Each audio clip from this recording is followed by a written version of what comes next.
You know that moment after someone hurts you and you tell yourself, that's it, I'm done. I'm never letting anyone get close again. I said that once.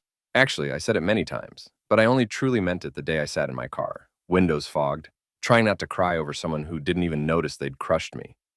My hands were gripping the steering wheel like it would anchor me, but I was floating, not above the pain, just away from myself, because I couldn't understand how I let it happen again. How I kept giving people access to the softest parts of me, only to be left bleeding in silence. So I made a quiet decision that night. Not loud, not dramatic, just a sentence I didn't speak out loud.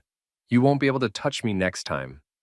And from that moment, something in me went cold, not bitter, just quiet, like a door closed softly from the inside. I stopped answering right away, stopped reaching out, stopped explaining myself, and people noticed. They said things like, "You've changed. You're harder to read. You don't seem like you care anymore." But I did care. I still do. I just got tired of proving it in places where it was never safe to. It's strange how silence becomes armor, how calm can hide chaos, how stillness can feel like power, even when it comes from pain. I wasn't healed, but I was distant, and that felt like safety for the first time in a long time. Not because I hated the world, but because I needed to stop letting the world rearrange me every time it touched me. And maybe that's what being untouchable really means. Not being cold, but being rooted. So rooted that nothing outside of you can unmake what's finally becoming solid inside.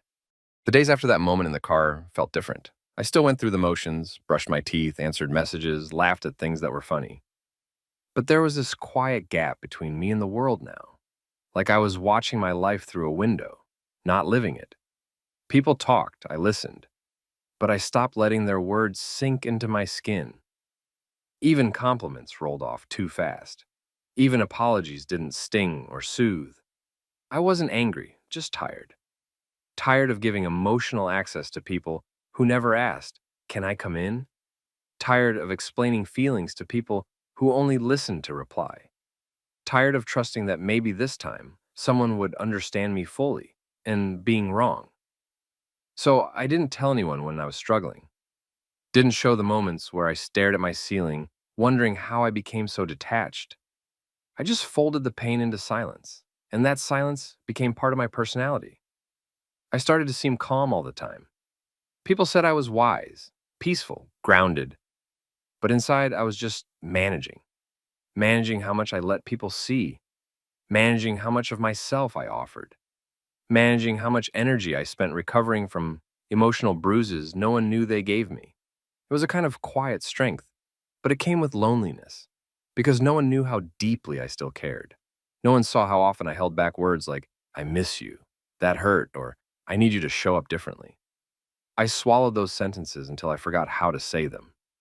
And sometimes, when the world was quiet, I wondered if becoming untouchable had protected me from pain, or just disconnected me from the parts of myself that still needed to feel.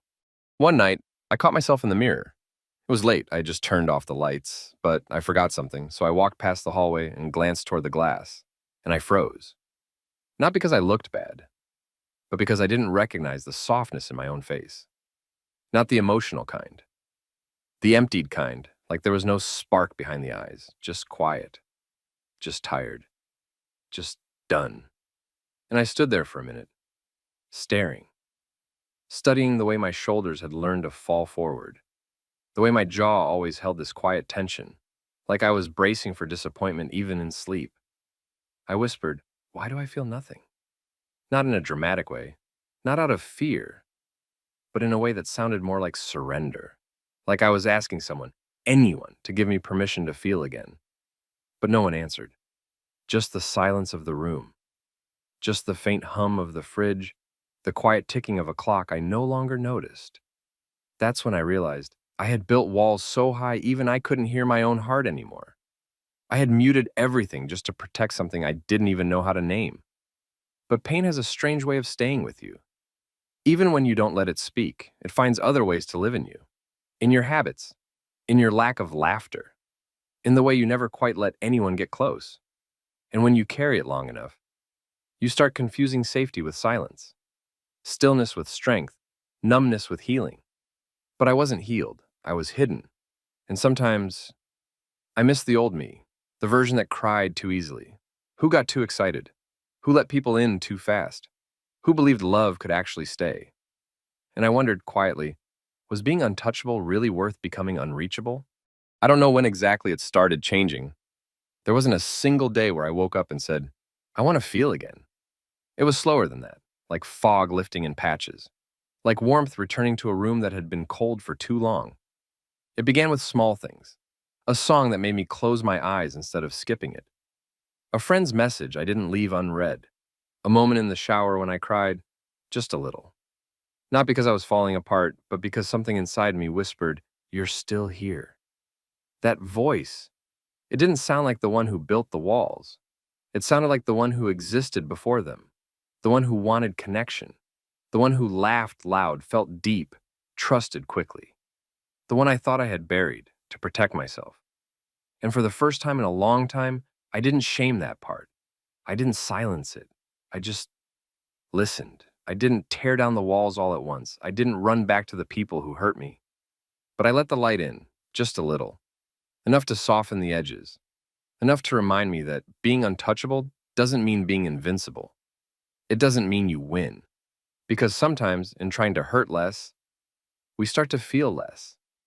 And in feeling less, we slowly become strangers to ourselves. And maybe that's the real danger. Not heartbreak, not loss, but becoming so emotionally armored that even love, even joy, can't reach you anymore. And maybe, just maybe, the strongest version of you isn't the one who feels nothing. Maybe it's the one who can feel everything and stay standing. These days, I still keep a little distance, not because I'm scared, but because I know myself now. I know how easily I used to give everything, how I used to bend to be loved, how I used to mistake chaos for closeness, pain for passion, and I don't want that again. But I also don't want the silence I wrap myself in. I don't want it to be a locked door, even to the people who knock gently. So now I'm learning something new. How to be open without bleeding. How to be soft without falling apart. How to be present without performing. And it's not easy. Some days I still shut down, still say I'm fine when I'm not, still ghost conversations I don't know how to finish. But other days, I let people in a little. I answer with truth. I sit with the discomfort of being seen. I remind myself that walls keep pain out, but they also keep everything beautiful from getting in. And I don't want to miss beautiful anymore, so maybe this is what emotional detachment was trying to teach me all along. Not to disconnect, but to reconnect in a way that's safer, wiser, softer, not untouchable, but rooted, so deeply in yourself that you no longer need to prove anything to anyone. So that even if someone leaves, you don't shatter. Even if they stay, you don't shrink. You stand still, you breathe, and you whisper, whatever comes, I'm still whole. And maybe, just maybe, that's what real strength sounds like.